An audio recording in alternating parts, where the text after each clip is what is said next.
먹으면서 듣지요. 말씀하세요. 예. 저도 오래 씹어 먹어요. 오래 씹어 먹어요. 예? 먹는 시간은 오래 걸려요. 예. 천천히 드세요. 뭐 바쁠 네. 거 있으니까. 네. 평상시 집에서도 냉온욕을 좀 하셨는가요? 좀 했어요. 했는데 예. 욕조가 하나니까 집에서. 예. 저 목욕탕은 잘 안 가거든요. 예, 집에서 하셨구나. 집에서 그래서 그 다라이 가지고 찬물 받으려다 귀찮아서 예. 그냥 욕조만 더운 물 받아가지고 예. 밖에 1분 있다가 그 들어가고 그래 했죠. 예, 집에서 그렇게 하셔도 되고요. 그 목욕탕에 왔다 갔다 하기 귀찮아가지고. 예, 그렇게 하시면 됩니다. 예. 근데 냉탕에 들어간 게 아니고 밖에 있었지 그냥. 이 냉온욕의 정석은 뭐 일단은 우탕에서 샤워를 하신다든가 찜질방에서 땀을 내신다 하더라도 항시 마무리는 냉온욕으로 마무리하실 수 있도록 최종적으로 있잖아요. 네. 그거 중요하네요. 예, 중요하죠. 옛날에 들었는데 잊어버렸어. 그 방법은 냉탕에 1분, 온탕에 1분, 예. 냉탕에 1분, 온탕에 1분, 냉탕에 1분, 온탕에 1분, 냉탕에 1분. 그렇게 하면 하나, 둘, 셋, 넷, 다섯, 여덟, 일곱. 그러니까 7회 내지 11회 정도 하시면 됩니다. 예. 이게 조금 몸에 좀 지칩니다. 너무 많이 하면은. 예. 그래서 모르시는 분들은 그냥 냉탕, 온탕을 이래로 생각하시는 분들이 계신데, 예, 그렇지 않고 냉온, 냉온, 냉온, 냉. 네. 마무리는 반드시 냉에서 마무리를 하셔야 돼요. 예. 그러니까 몸이 시원한 것 같더라고요. 냉에서 그렇죠. 나오니까.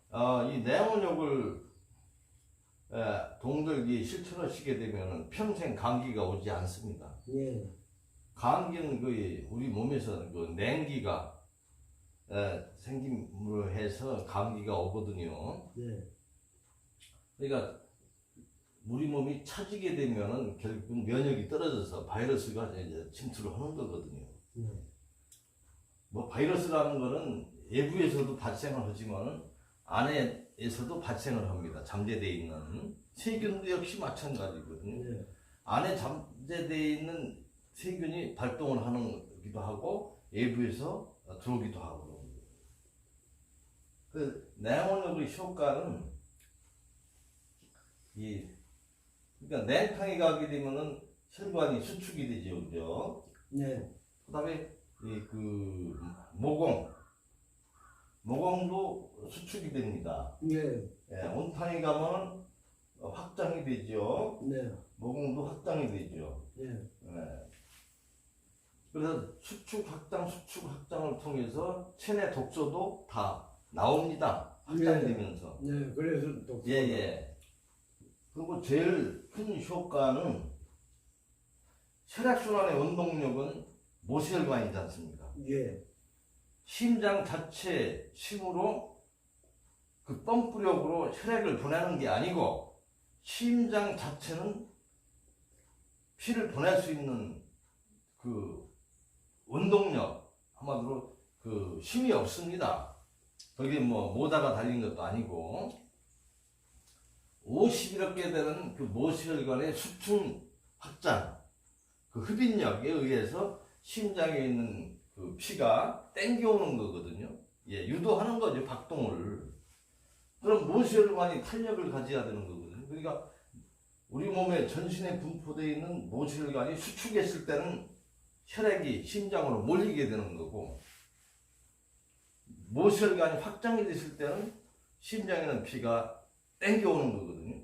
바로 그렇기 때문에 항상 그 피부를 갖다가 추우면 추운 대로, 더우면 더운 대로 이 탄력 있게 관리를 해준다라는 게 굉장히 중요한 부분이거든요. 그러니까 냉탕에 갔다, 온탕에 갔다, 냉탕에 가다 보면 모든 그 혈관이 수축이 됩니다. 수축이 됐을 때는 심장으로 피가 몰립니다. 네. 근데 피는 전진만 하지 빠꾸는 못 하잖아요. 예. 예, 그죠? 근데 모세혈관이 수축을 했다. 그럼 피가 소통하다가 막히지 않습니까? 막혔을 때 심장으로 유입이 빠꾸를 하게 되면은 심장마비 걸리죠.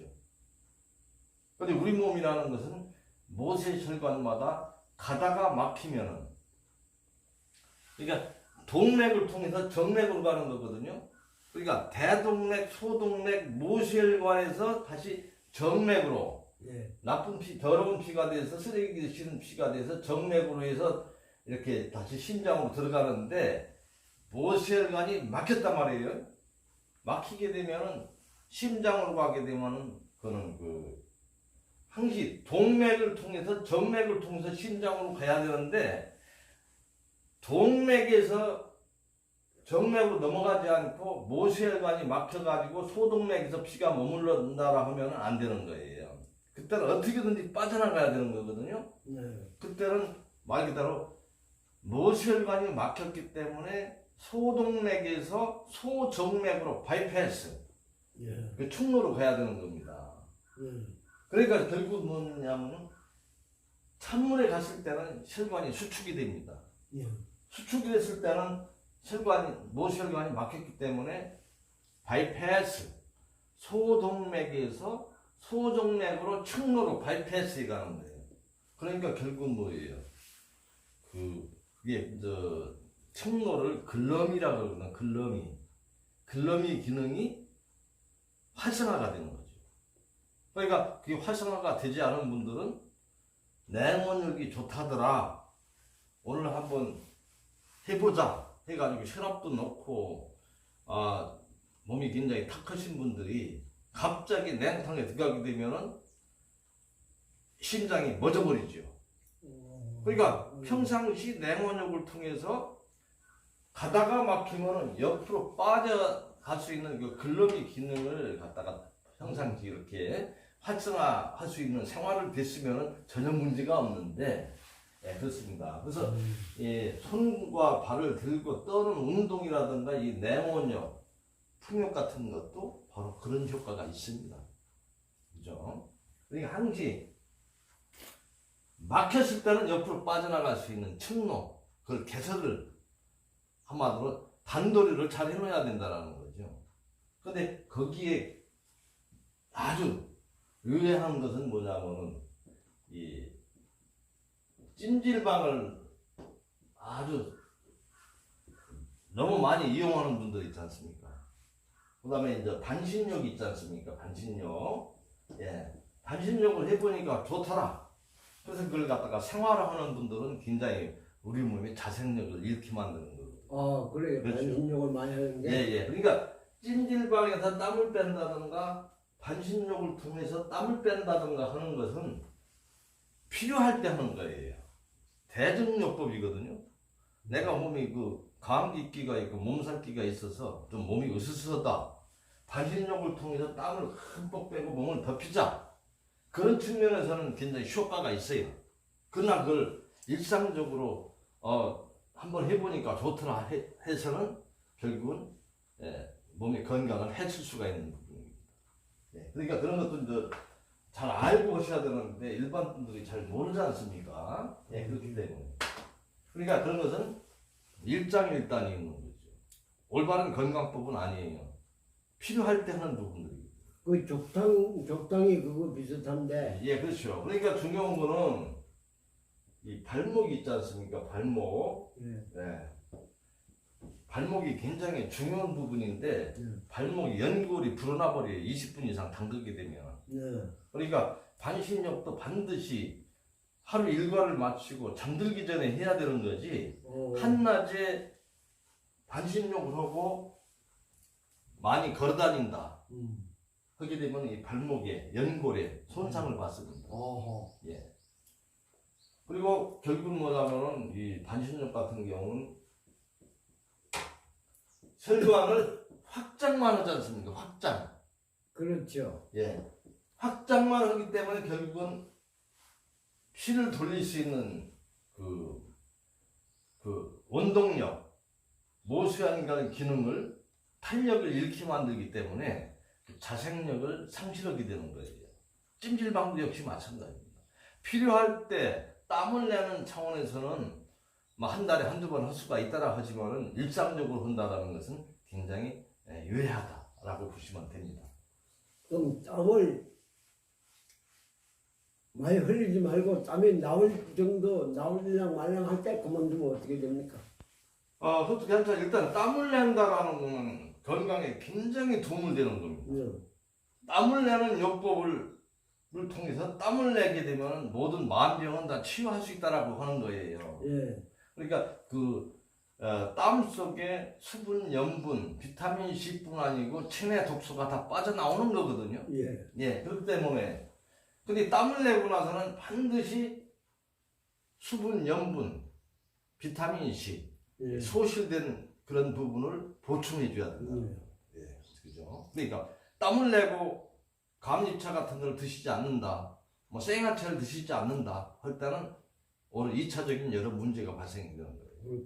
그러니까 항시 그러니까 이런 그 자연의학 같은 부분을 좀 아는 분들은 문제가 안 생기는데 뭐 좋단다고 그냥 뭐 그걸 아무 생각 없이 했을 때는 오히려 어떤 여러 가지 화를 자초할 수 있는 그런 부분들이거든요. 땀 흘리도 이제 땀을 한 번 일어나게 하는. 예, 맞습니다. 예. 아주. 어떤 사람 땀 많이 흘리잖아요. 예, 그러니까 찜질방 같은 경우도 이따금 한 번씩 오늘 찜질방에 가가지고 땀을 좀 흠뻑 좀 내야 되겠다.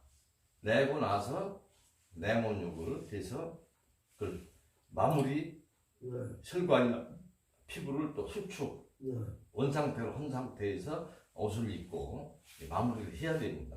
그러니까 이런 데서 보면 그 땀을 내게 하는 방법이 있어요. 이제 각탕법이 있거든요. 각탕법. 발 담그는 거 있어요. 그럼 땀을 내게 하는 거죠. 그러니까 각탕법도 반드시 마무리할 때는 세숫대에다가 발목을 담그고 그 수축을 시켜줘야 됩니다. 찬물에 담가야 돼요. 그렇죠. 그러니까 이렇게 각탕법을 하잖아요. 그래서 반드시 마무리는 찬물로 1분 30초 정도 담가서 수축시키고 그래서 방에 들어가서 이불 뒤집어 쓰고 땀을 흠뻑 내고 나서 소실된 수분, 염분, 비타민 C 그러니까 그런 요법 같은 경우는 반드시 잠자기 전에 하는 거거든요. 그래서 이 내원욕을 생활화했을 때는 여러 가지 어떤 피부 기능하고 모세혈관 기능, 모세혈관 기능하고 혈액순환의 운동적인 어떤 여러 가지 글러미 기능을 하는 거죠. 그러니까 결국은 뭐냐면 우리 몸을 그 세포 조직도 굉장히 야무지게 만들고 혈관 조직, 주는 연세가 드셔서 주는 건강 되기 위해서는 모세혈관 기능을 강화하게 되면 무병건강할 수밖에 없는 거예요. 결국은 나이가 들어서 고혈압이 당뇨, 심장병에서 심혈관 계통이라는 것은 결국은 모세혈관이 이제 파열이 되고 조직이 연화되고 그래가지고 결국은 여러 가지 터져서 문제 오는 거지 않습니까? 결국은 그렇죠. 뭐 심장에 의해서 뭐 이렇게 막히고 터지고 해서 여러 가지 문제가 오는 거거든요. 그러니까 그런 부분에서 이 비타민 C는 굉장히 중요한 부분입니다. 감유차가. 그래서 동절기에 야채가 없는 계절에는 한기 정석으로 만든 감리차, 자연의학에서 이렇게 그러니까 감리차도 이제 제조법이 이제 다 올바른 제조법을 통해서 이제 만들어진 거야죠. 그래서 이걸 상용을 하게 되면 뭐 잇몸 치아 질환이라든가 어떤 여러 가지 혈관이 뭐 터진다든가 그래서 뭐 중풍 뇌졸중 뭐 그런 부분들이지 않습니까? 그런 부분들은 절대 그렇죠. 그러니까 감리차, 내문욕하고 맞습니다. 그렇죠. 그러니까 거의 다 보면은 나이 심혈관 계통에 문제가 있어서 결국은 돌연상하는 거거든요. 예, 돌연사 듣는 사람도 하더라고요. 예, 그렇죠. 다 결국은 결론은 혈액순환인데 예, 혈액순환 문제에서 어떤 건강 문제가 다 따라오는 거거든요. 육체의 생명은 피인데 피를 깨끗하고 건강하게 잘 돌게 한다라는데 거기다 초점을 두시면 뭐 천수를 누리실 수밖에 없는 거예요. 아, 우리 친척이 처가로 친척인데 나이 한 40대밖에 안 됐을 거예요. 예. 재작년인가 그 돌연사 했어요. 아, 그러군요.